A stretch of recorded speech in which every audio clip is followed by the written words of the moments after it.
Era un joven inteligente, elocuente y apuesto candidato indiscutible al éxito. Era una especie de Cary Grant juvenil. Y sin embargo, en una orgía de sangre que se prolongó durante 5 años, llegó a asesinar brutalmente a más de 35 mujeres.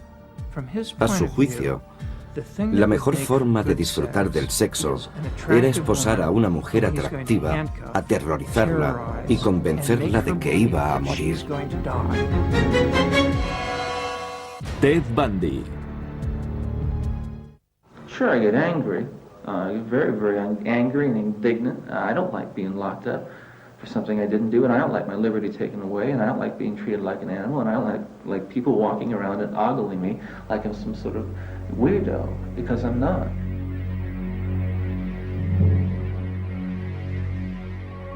A las 7 de la mañana del 24 de enero de 1989, en la prisión estatal de Stake, en Florida, estaba prevista una ejecución que muchos dudaban que fuera a realizarse. Se trataba de la ejecución de Ted Bundy, el asesino en serie más famoso de Estados Unidos. Tras una demora de 10 años, Bundy fue condenado a la pena capital por asesinar en 1978 a Kimberly Leach, de 12 años de edad. Sin embargo, reconoció ser el autor de 30 muertes más en los estados de Washington, Oregón, Utah, Idaho y Colorado. Desde que fuera apresado por primera vez en 1976, Bundy se convertiría en todo un fenómeno mediático. Los Estados Unidos quedaron fascinados por la figura de Bundy, antiguo Boy Scout, estudiante de Derecho, militante de las Juventudes Republicanas y político de futuro prometedor en el ámbito local del estado de Washington. Nosotros le conocimos antes de que le acusaran y le detuvieran, y era una persona muy agradable. Era amigo nuestro. Nunca apreciamos nada raro ni anormal en él. Una vez encarcelado, no tardó en mofarse de la justicia, fugándose de 2 prisiones diferentes en el estado de Colorado. Tras ser detenido en Florida, ejerció su propia defensa legal ante la extasiada mirada de una legión de admiradoras que seguía todos sus pasos. Si las miraba, ellas se sonreían y se daban codazos unas a otras. Y yo pensaba, ¿es que no se darán cuenta de que si estuviera en libertad y se tropezara con ellas una noche, se convertirían automáticamente en víctimas suyas? Pero la habitual arrogancia de Bundy le abandonaba a medida que se iba aproximando a la sala de ejecuciones escoltado por 2 funcionarios. Parecía que se resignaba a su destino. Se quedó embobado mirando la silla eléctrica. En el exterior, unas 500 personas que esperaban impacientes la noticia de su muerte coreaban frases como «Achichárrate, Bundy».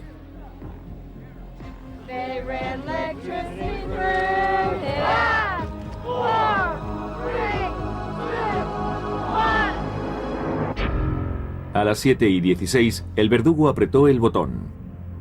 2000 voltios recorrieron el cuerpo de Bundy. 60 segundos después, a uno de los peores asesinos en serie del mundo se le declaró oficialmente muerto. Al finalizar la ejecución, reinaba un ambiente de fiesta entre la gente que esperaba fuera. Vítores, claxones, una auténtica verbena. Su muerte fue más rápida que la de cualquiera de sus víctimas. Se estima que asesinó a 35 mujeres, pero se llevó a la tumba los secretos de aquellas muertes. La policía sospechaba que la orgía de sangre comenzó en 1974, cuando Bundy tenía 28 años y estudiaba Derecho. Por aquel entonces vivía en Seattle, junto a la Universidad de Washington. Daba una impresión agradable. Se expresaba con corrección, elocuencia e inteligencia. Si tuviera que describirle, diría que es una especie de Cary Grant juvenil.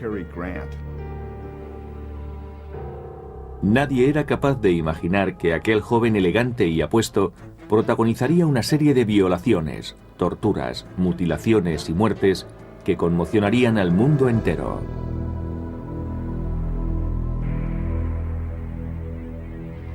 Pasadas las 12 de la noche del 4 de enero de 1974, Ted Bundy se acercó a la casa donde vivía Johnny Lenz, estudiante de la Universidad de Washington, de 18 años de edad. Accedió al interior de la vivienda a través de una ventana y una vez dentro golpeó salvajemente a su víctima con una barra de hierro cuando ésta estaba dormida. A la mañana siguiente el cuerpo de Johnny fue hallado en medio de un charco de sangre, con un trozo de madera procedente de la cabecera de su cama introducido a presión en la vagina. Bundy eligió a Johnny por una razón muy concreta. Poseía ciertas características físicas comunes a todas sus víctimas. Llevaba el pelo largo, peinado con la raya al medio. Aún habrían de pasar años para que la policía desentrañase el móvil de los crímenes de Bundy.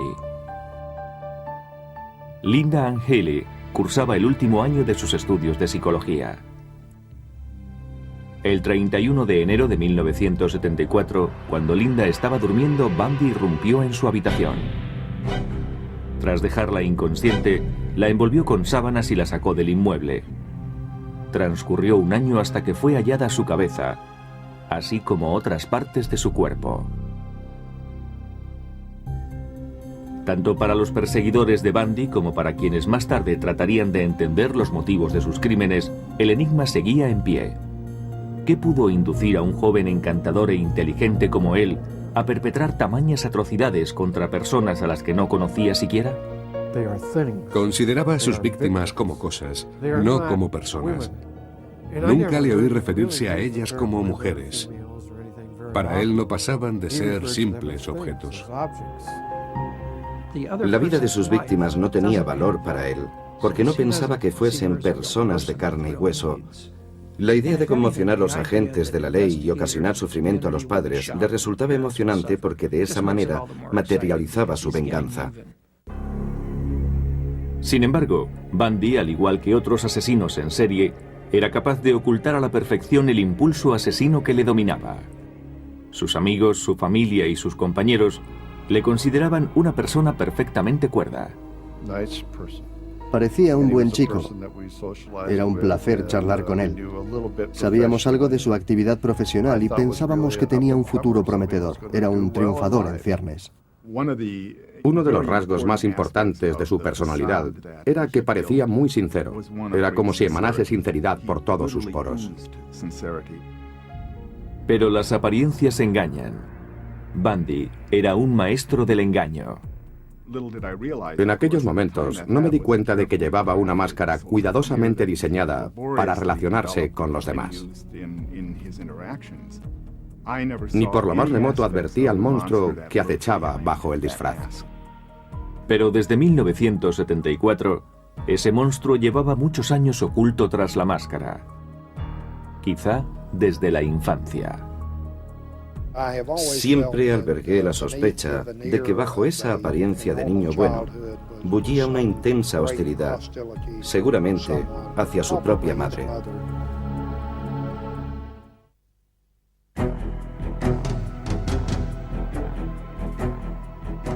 La versión policial es que en 1974, en la ciudad de Seattle, Ted Bundy dio comienzo a una oleada de espeluznantes crímenes que se prolongó durante más de 5 años a lo largo y ancho de Oregón, Utah, Idaho, Colorado y Florida.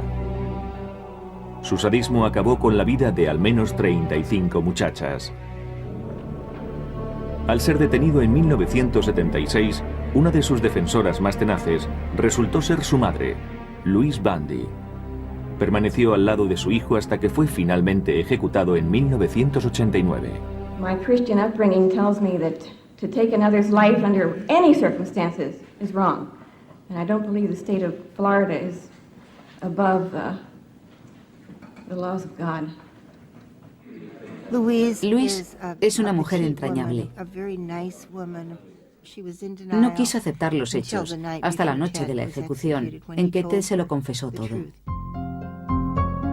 Hay expertos que opinan que el origen de la locura de Bundy estuvo en su infancia. Fue bautizado Theodore Robert Cowell el 24 de noviembre de 1946 en Burlington, estado de Vermont.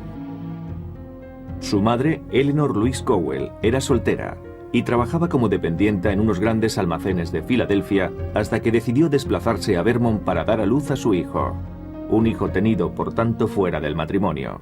Ted era hijo natural. Nació en un albergue para madres solteras. Su madre debía de tener entonces unos 23 años, más o menos.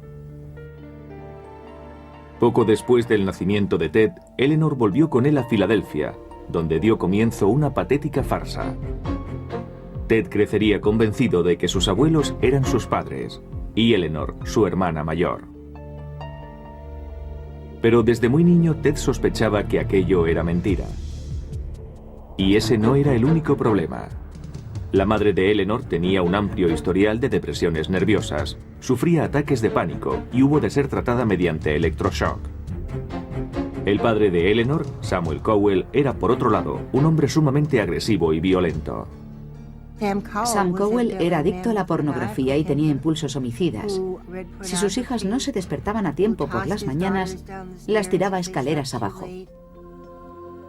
Siendo adolescente, a Ted le inquietaba el equívoco vínculo familiar con su madre. De hecho, desde los 3 años de edad, mostraba señales de inadaptación al entorno. Ted tenía una tía muy joven que un día se despertó de la siesta rodeada de cuchillos apuntando hacia ella. Ted los había cogido del cajón de la cocina. Los había colocado todos con la punta hacia ella. Su madre, preocupada por la conducta del niño y harta de la tiranía de su propio padre, se marchó con Ted a vivir a Tacoma, en el estado de Washington, muy cerca de un tío suyo, de nombre Jack Cowell. Años después, Ted afirmaría que abandonar a Sam, el hombre a quien creía su padre, le dejó desolado. En Tacoma, Eleanor Louise dejó de utilizar su nombre compuesto y se hacía llamar simplemente Louise. Trabajó de secretaria en el consejo eclesial. Una tarde conoció a John Culpeper Bundy, cocinero de hospital. Un año después contrajeron matrimonio y su hijo recibió por fin el apellido que llevaría durante el resto de su vida, Bundy. Sin embargo, Ted nunca aceptaría a John. La relación con su padrastro fue siempre conflictiva. Ted le despreciaba por ser de baja extracción social.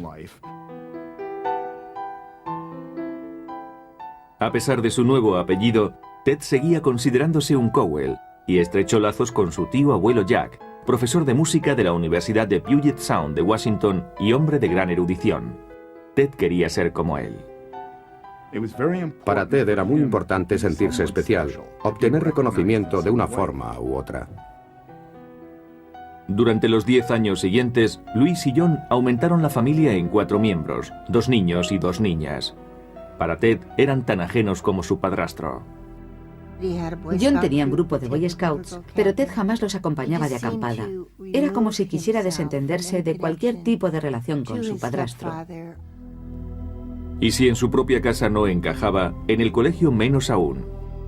Sus compañeros de primaria y secundaria le tildaban de tímido en extremo. Tartamudeaba y no salía con chicas. Su único contacto con chicas se daba en esas fiestas donde ellas tomaban la iniciativa de sacar a bailar al varón. La personalidad secreta de Ted Bundy comenzaba a emerger. Se consideraba por encima de la ley.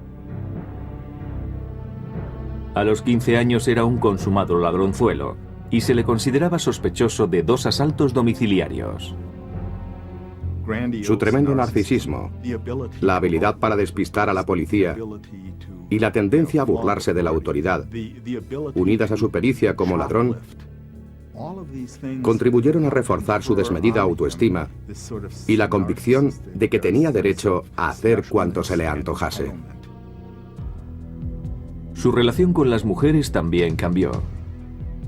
Se convirtió en un mirón que por las noches espiaba a las chicas en sus cuartos. Y lo que es más, existen fundadas sospechas de que a los 15 años ya era un asesino. Ted repartía periódicos por las mañanas. Un día, haciendo la ruta, se encontró con una niña que se llamaba Anne-Marie Burr. Anne-Marie tenía 8 años. Ted conocía a Anne-Marie de cuando ella iba a dar clases de piano con su tío abuelo Jack. El 31 de agosto de 1961, Anne-Marie desapareció de su domicilio. Eran los días en que se instalaba la televisión por cable en el tejado de las casas y había que dejar una ventana semiabierta para que pasara el cable. La puerta principal también estaba entreabierta. La niña desapareció. La búsqueda de Anne-Marie reunió a 800 soldados, amén de policías y voluntarios. Todo fue en vano. Nadie pensó que Ted pudiera estar involucrado en la muerte de la niña. Yo siempre pensé que Anne-Marie fue su primera víctima. Y aún habría muchas más. A mediados de los 60, Ted Bundy cursaba estudios en la escuela de secundaria Woodrow Wilson de Tacoma, estado de Washington. A pesar de ser despierto, apuesto y simpático, sus compañeros, y en especial las chicas, le consideraban desagradable. En su manera de enfrentarse a las relaciones sociales, había un defecto de fondo que le impedía establecer vínculos sinceros, de ahí su confusión. El colegio y sus aulas eran para él un campo de experimentación en el que ponía a prueba su habilidad verbal y donde trataba de manipular en su favor al profesorado. En 1965 finalizó sus estudios preuniversitarios con la calificación de notable. El año siguiente se matriculó en la Universidad de Puget Sound, pero en el campus se sentía anónimo y desorientado. Teddy notaba que no encajaba.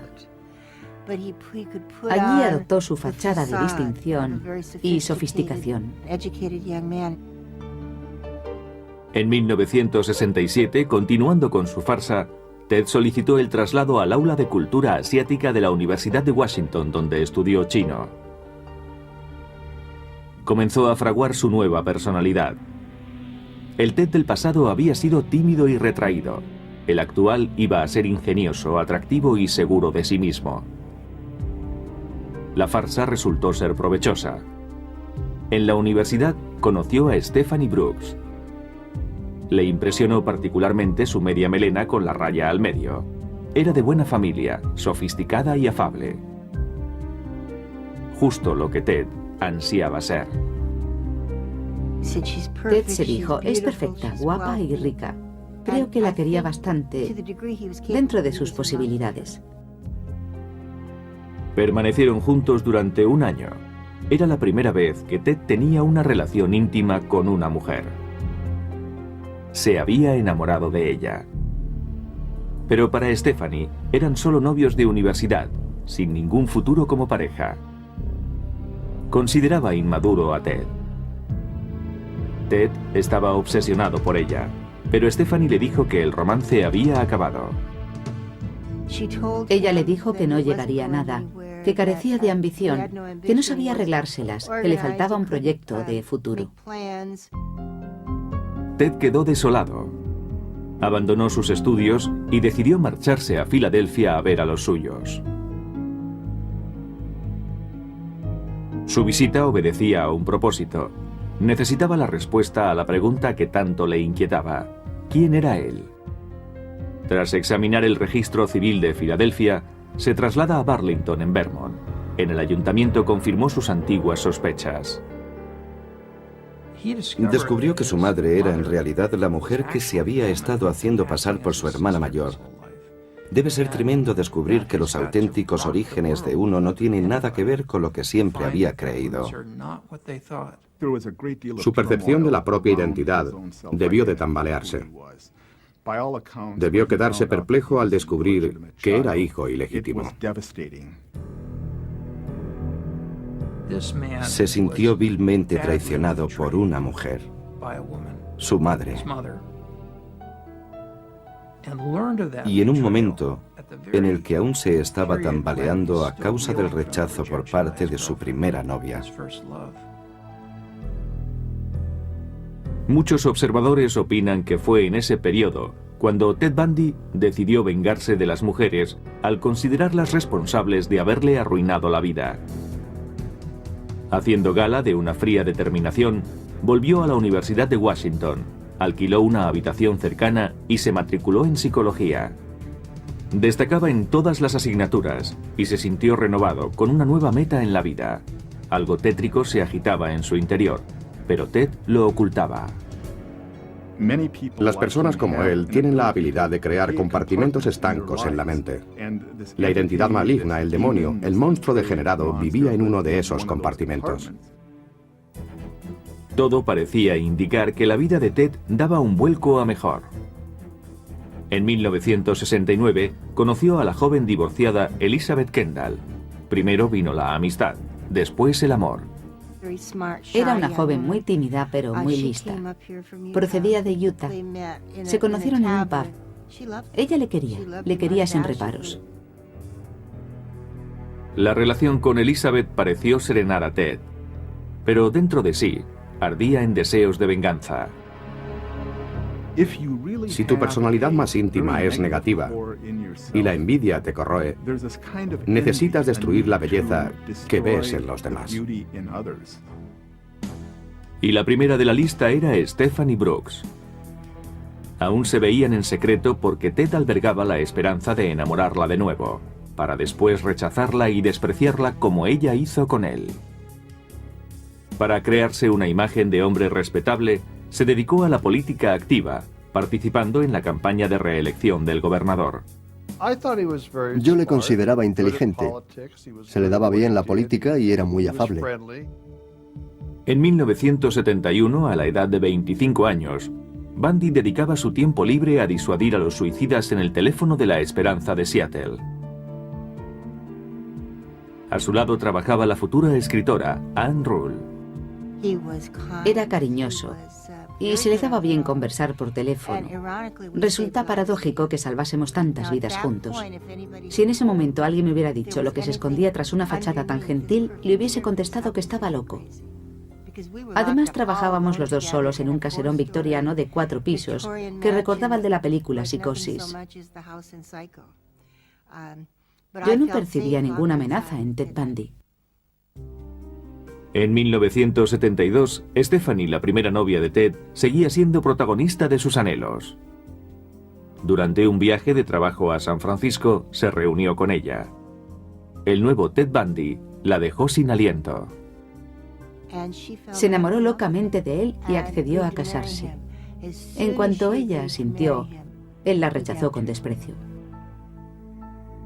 2 días después, el 4 de enero de 1974, Ted Bundy iniciaría una larga serie de brutales asesinatos que se prolongaría durante 5 años, ante el espanto de todo el país.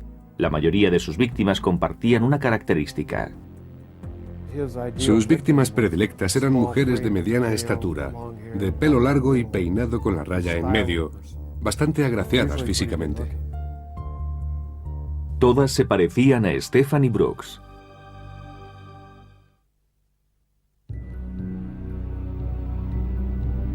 El 4 de enero de 1974, después de la ruptura con Stephanie Brooks, Ted Bundy dio inicio a su lista de asesinatos.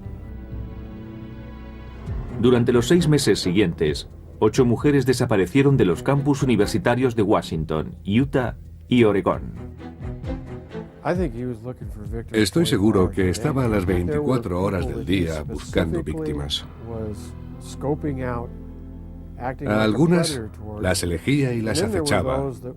Otras simplemente se le ponían a tiro. Sus 2 primeras víctimas eran estudiantes de la Universidad de Washington. La gente prefería creer que era alguien ajeno a la comunidad, un forastero degenerado que visitaba el campus. No podíamos imaginar que se trataba de alguien que estaba tan cerca de nosotros. Ni siquiera la novia de Ted, Elizabeth Kendall, le conocía bien. Entre los meses de febrero y junio, Carol Valenzuela, Nancy Wilcox, Donna Manson, Susan Rancourt, Brenda Ball y Roberta Parks desaparecieron. Nadie relacionó ninguno de los casos al haber ocurrido en estados distintos y por tanto en jurisdicciones policiales diferentes. Era un auténtico misterio. ¿Cómo podían desaparecer todas aquellas muchachas? Una chica recorría 50 metros para ir de una facultad a otra y de repente, ¡zas!, ni rastro de ella. ¿Cómo podían ocurrir esas cosas? Se llamaba Georgina Hawkins. Años más tarde, Bundy desvelaría el perverso método que utilizaba para atraer a sus víctimas. Se valía de los buenos sentimientos de estas fingiéndose lesionado. Las chicas que elegía solían dedicarse a realizar labores sociales. Él aparecía con muletas como si estuviese cojo. Dejaba caer los libros y le pedía a una joven que le ayudara a recogerlos. Ese fue el ardid que utilizó con Georgina Hawkins. Cuando ella se inclinó para meter los libros en el coche de Bundy, este la golpeó con una herramienta metálica que llevaba escondida. La golpeó en la cabeza y la introdujo en el auto. Siempre las maniataba, ya fuera con tiras de tela o de cuero, o las esposaba. Había extraído el asiento trasero al coche de modo que podía llevarlas tumbadas sin que nadie sospechase nada. Bundy llevaba a sus víctimas a los bosques de Seattle. Si habían sobrevivido al primer ataque, abusaba sexualmente de ellas. A su juicio, la mejor forma de disfrutar del sexo era esposar a una mujer atractiva, aterrorizarla y convencerla de que iba a morir. Mientras esperaba su propia ejecución, se le preguntó qué se sentía al matar a una persona. Y contestó que asesinar no tiene nada que ver con la lujuria ni con la violencia, sino con la posesión. Cuando sientes que la víctima exhala su último aliento, la miras a los ojos. En ese instante, eres Dios. Cuando terminaba, se deshacía de los cadáveres en el bosque para volver más adelante. Volvía una y otra vez a la escena del crimen, no solo para eliminar pruebas y esas cosas, sino para ensañarse con los cadáveres.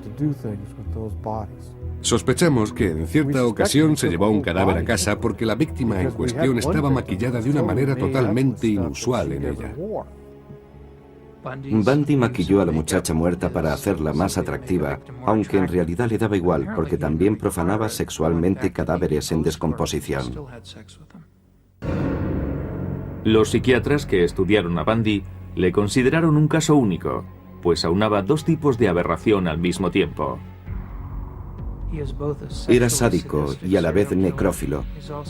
Entre las características comunes a ambas perversiones destaca la falta de sentimiento de culpa y la voluntad expresa de hacer daño a otros para obtener placer sexual. No hay mucho más que añadir. Bundy se había convertido en un asesino consumado con 8 víctimas en su haber. En julio de 1974, su adicción le llevó a matar a 2 mujeres el mismo día. Era domingo por la tarde. Hacía mucho calor, más de 30 grados, y eso no es normal en Seattle. La gente se congregaba en el parque estatal del lago Sammamish. Allí se encontraba Janice Ott tomando el sol cuando Ted la abordó. Llevaba un brazo en cabestrillo y solicitó la ayuda de Janice para asegurar su barca al coche. Ella se levantó y le tendió la mano para saludarle.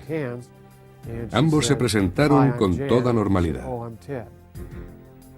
Janice se alejó junto a Ted y no se la volvió a ver con vida. Una hora más tarde, Ted volvía al parque. Lo intentó con 4 o 5 mujeres más por lo menos entre la 1 de la tarde y las 4:30 aproximadamente. Pero esas mujeres percibieron en Ted algo que las hizo alejarse.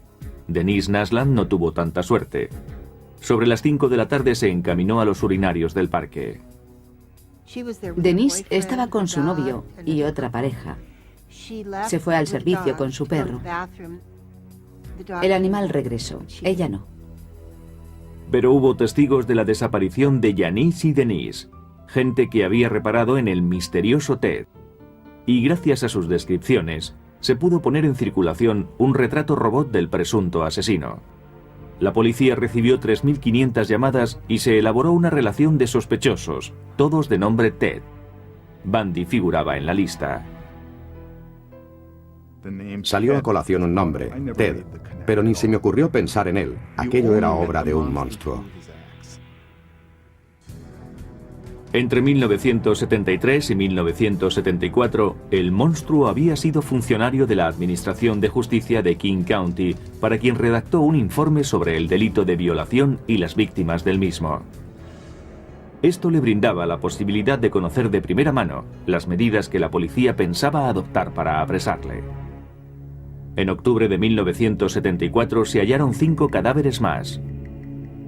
pero la mayoría presentaba avanzadas señales de descomposición y en algunos casos no eran más que un montón de huesos. Bundy había desaparecido sin dejar pistas que le pudieran comprometer. 2 meses antes se había matriculado en la Facultad de Derecho de la Universidad de Utah, pero eso no consiguió atemperar su sed de sangre. Cuando yo conocí a Ted Bundy no era un asesino, pero puede que empezara a matar una hora después. Eso es lo más terrible. Aunque su disfraz seguía transmitiendo encanto y sinceridad, su verdadera personalidad estaba a punto de salir a la luz. Una de sus víctimas logró escapar y posteriormente le identificó.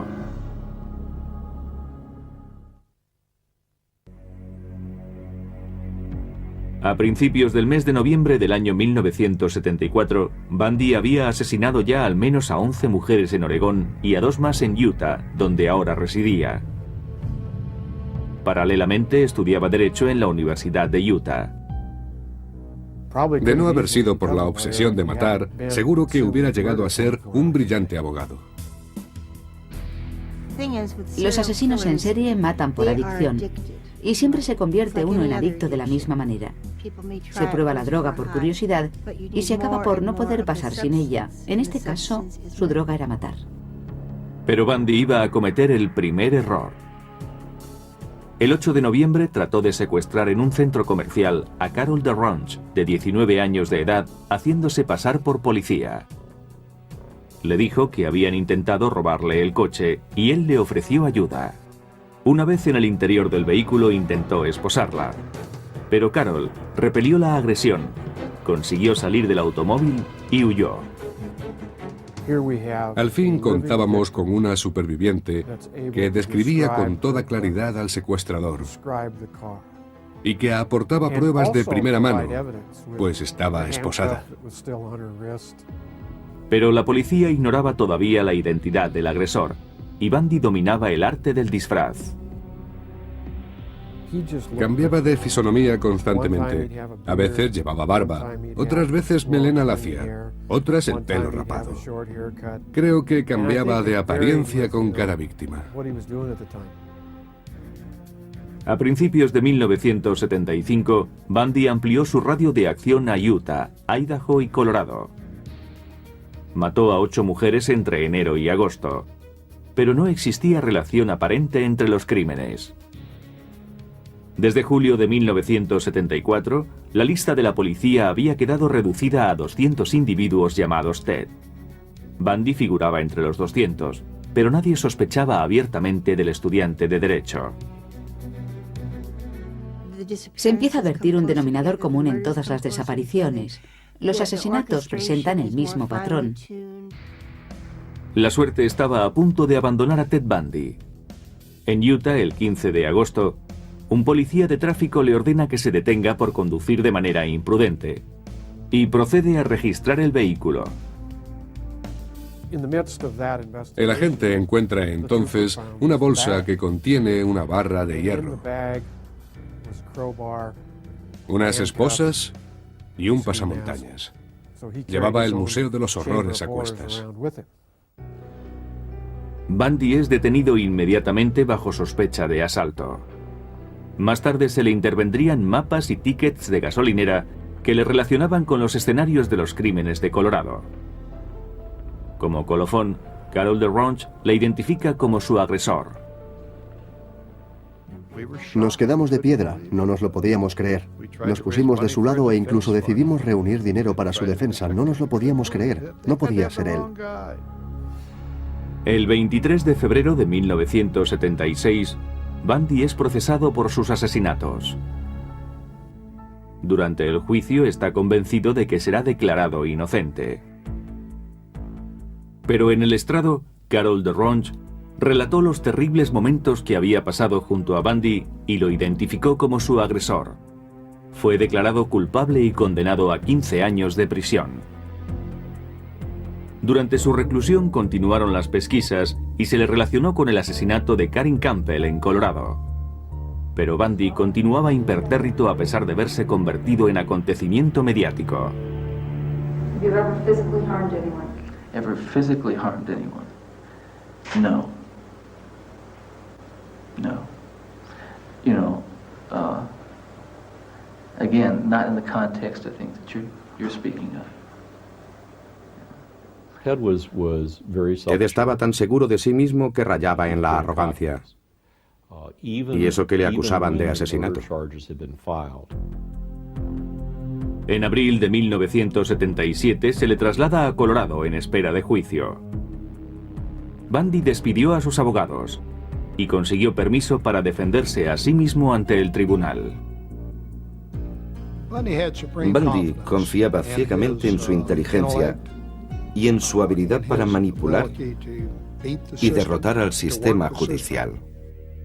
Aunque eso significara evitar la vista. 2 meses más tarde, saltó por la ventana de la biblioteca del juzgado, situada en un segundo piso, y se dio a la fuga. Fue apresado 6 días después, pero no permanecería preso mucho tiempo. I've matured in the past year. Believe me, I've grown in the past year, and I've learned a lot of things about myself in the past year. My only misgivings is that I might never be in a position to apply it, on the streets where I'd like to apply it. Nada más lejos de la realidad. La Nochevieja de 1977, Ted Bundy se deslizó por el conducto de ventilación de la prisión de Colorado y se fugó por segunda vez. Pasó por encima de su propia celda, sobrepasó el cuarto de vigilancia y se encontró en medio de la ventisca. Ted Bundy estaba libre para seguir matando. Ted Bundy había realizado una espectacular fuga que le conduciría hasta Florida. Era, para su propia jactancia, uno de los delincuentes más buscados por el FBI. Seguro que eso le encantó. Yo siempre decía que la infamia se encarnó en Ted. Cambió de nombre, se dejó barba y se instaló en Tallahassee, dedicándose a pasear por el campus de la Universidad del Estado de Florida. Creo que llegó a la ciudad alrededor del 8 de enero, decidido a, según confesaría más tarde, no dar ni un paso en falso. Pero su resolución se tambalearía. Apenas pasada la medianoche del 15 de enero de 1978, tan solo 2 semanas después de la fuga, Bundy penetró sigilosamente en la sede de la Hermandad Universitaria Chi Omega. Recorrió habitación tras habitación sin despertar a sus ocupantes. Apaleó, violó y asesinó a Lisa Levy y a Margaret Bowman. Agredió hasta casi matar a sus compañeras de cuarto, Karen Chandler y Kathy Kleiner. Creo que entró allí con el propósito de matar a todas las mujeres que viera. Pero sus desmanes no acabaron ahí. Irrumpió en el apartamento de Cheryl Thomas a menos de medio kilómetro de distancia y se ensañó con ella. Pero contra todo pronóstico, Cheryl sobrevivió. Fue la 5ª víctima de Bundy aquella noche.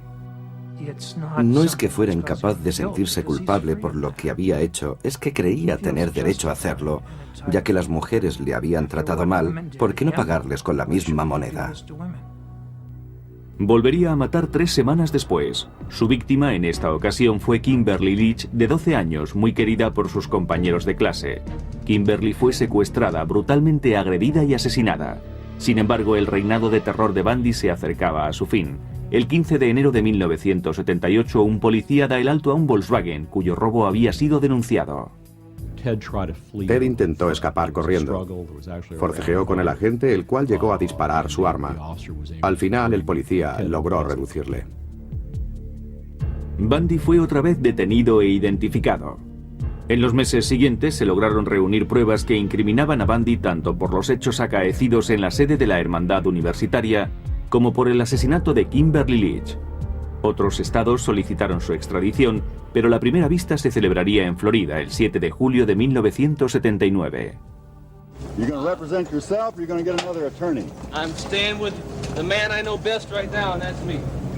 Bundy realizó su propia defensa en el juicio por los asesinatos de la Hermandad Chi Omega. Tomó declaración a los testigos e hizo las exposiciones pertinentes. Yo actué con un criterio estrictamente profesional.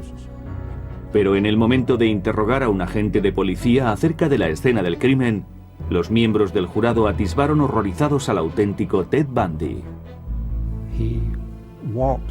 Cuando se acercó a las personas que componían el jurado, estas se reclinaron en el asiento Le pidió a la gente que describiera con todo lujo de detalles lo que vio al apartar las sábanas. En ese momento, a ninguna de las personas de la sala o que seguían la vista por televisión, a nadie le quedó ninguna duda de que lo que ese hombre quería era revivir sus atrocidades. 2 semanas después, Bundy fue condenado a la pena máxima por los asesinatos de Lisa Levy y Margaret Bowman.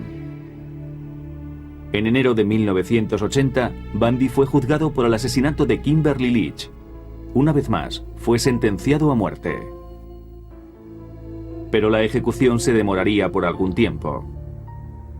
Durante los 9 años posteriores, Bundy apeló en numerosas ocasiones y engañó a la muerte utilizando subterfugios de última hora ante la inminente ejecución de la sentencia. Pero al fin, tras incontables apelaciones, se fijó la fecha de su ejecución para enero de 1989. Con objeto de retrasar la ejecución, propuso a las autoridades su colaboración en el esclarecimiento de casos aún no resueltos que también le eran atribuibles. Comenzó a dar información con cuentagotas para captar la atención de los investigadores.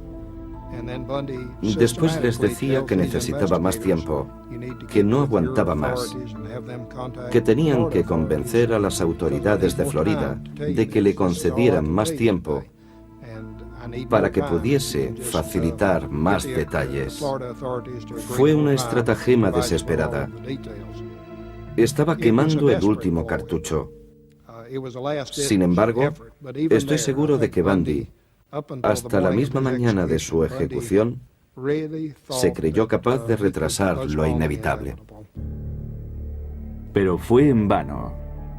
El 24 de enero de 1989, a la edad de 41 años, Ted Bundy, el joven elocuente y apuesto, capaz de alcanzar cualquier meta, que decidió, sin embargo, dar rienda suelta a sus monstruosos instintos asesinos, fue ejecutado en la silla eléctrica.